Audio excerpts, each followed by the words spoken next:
Imagine this. You can live a healthy, vital, energetic life well past the age of 100. How close are we? Well, science is close to giving a second century of life to everyone through everything from radical cutting-edge technology to simple changes in how you eat. And Dr. Mehmet Oz, the Oprah Show health expert, is going to be doing a full episode with her on this revolutionary topic tomorrow. But he sat with us right here and is giving us a sneak peek. It's a little-known fact that Dr. Mehmet Oz is actually 180 years old, but he is here today to tell us. Hello. How are you? Okay, let's get started. Are you saying we're actually looking at the possibility that 99 is the new 50? It is a true, and in fact, what we're really talking about is this whole concept of extreme longevity. Okay, what do we know for sure today that we can do? Well, first of all, we know there's a chemical called sirtuin that tells the body to live longer. So what's the best mechanism?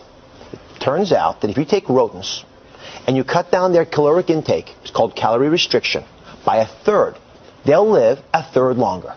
Imagine that. And humans who are doing calorie restriction, when they're studied, show a rejuvenation of their arteries, of their hearts. They actually begin to behave like they're younger than they really are. Okay, talk to us calories then. What does that mean to cut for a human? How many calories can you have a day and how many should you cut back? Well, most of us can't cut a third of our calories. That's impossible. But the good news is that you can cut 15% of your calories out and you can still get most of the benefits. So I did a little experiment with you, Diane. Yes. Right? As beautiful and as suave and youthful as you are, I figured you're doing something right. So I thought you're probably taking in about 2,000 calories a day. So if I cut 15% of that out, and if you look at the table next to you, this is an example of what calorie restriction would look like for you. So we have without that, without the soda and the donuts. And I point that out because if I add the soda and the donuts, that total table is now 2,000 calories. But just cutting out those two items, which are nutrient empty, calorically rich, will get you to the 1,700 calories. So you've got salmon there, you've got fresh vegetables, you haven't got a potato, but there's no cream on it. There's a dessert, a low-fat dessert. Low-fat yogurt, frozen yogurt. By cutting 15% a day down to 1,700 a day, I could live, we think, an extra 30 years or so. But that same chemical sirtuin can be turned on with other mechanisms. And one of them is one you're going to want to hear about. A lot of folks know that red wine has been purported to be good for you. Well, it turns out that red wine is red because of a chemical in it called resveratrol. And so one of the ways that we think red wines benefit health is by turning on that same anti-aging chemical. Oh, really? But how much? Because we keep hearing the conflicting studies that if you drink more than 7, 8, 9, 10 glasses of wine a week, you're at increased risk for some cancers, women especially. Well, for women, I would not drink more than a glass of wine or any alcohol a day. And for men, you can get a little bit more than that. Pills of resveratrol make more sense. But again, I want to warn everybody that we don't have a ton of information about this. In humans, we're not going to for another few decades. But taking proactive steps today could give us that extra longevity. Okay, in the near future, big breakthroughs in living longer. So the big deal for me is to move even beyond things you can do for yourself and talk about what technology can offer to us. I want you to come over. I got a little secret for you. All right. So on this table, we did a little science experiment. And we're talking here about tissue regeneration. So imagine that you're a classic car, right? And a part of you breaks. You don't want to discard the car. What you really want to do is fix the broken parts. So what does that look like to you?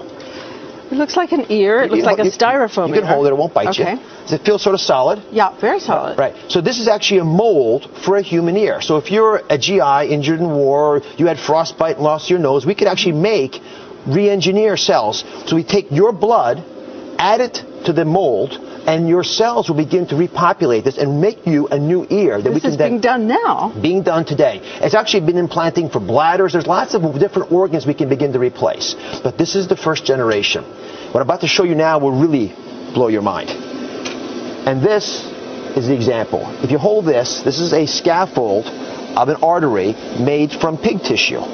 Right? Now, if I take that, you can see through. You can use it as a straw. So if I take that and I add a little bit of your cells to it, your blood, and then I put it into a pump so it actually is feeling the pressure that an artery would feel, I can make you a new artery. You see pulse in there? No kidding. And look at this. This is the same technique done with a valve. And if you look from up top here, take a look from up top, you can see the valve open and close. Oh, yes. So take this one generation further. I can now begin to take an organ, take the cells of the animal out of it, put your cells into it, and I can grow you a heart. It's been done. I can grow you a liver, a pancreas, a spleen, a lung, anything. And this technology for recreating organs for us is going to give us that booster rocket into the second century of life. So if calorie restriction and new insights about how chemicals like resveratrol could turn on systems for anti-aging in your body fail, and something breaks, you can replace it. Replacement parts when your warranty is getting a little old. And how soon, realistically, before you think a pancreas or something complicated like a liver could be ready for replacement, your own cells? Single-digit years. And that's the big breakthrough. It is increasing so rapidly. When I went down to the Wake Forest Regeneration Lab, which is where all this material came from, it absolutely blew my mind. And the other person's mind that blew actually is Oprah's.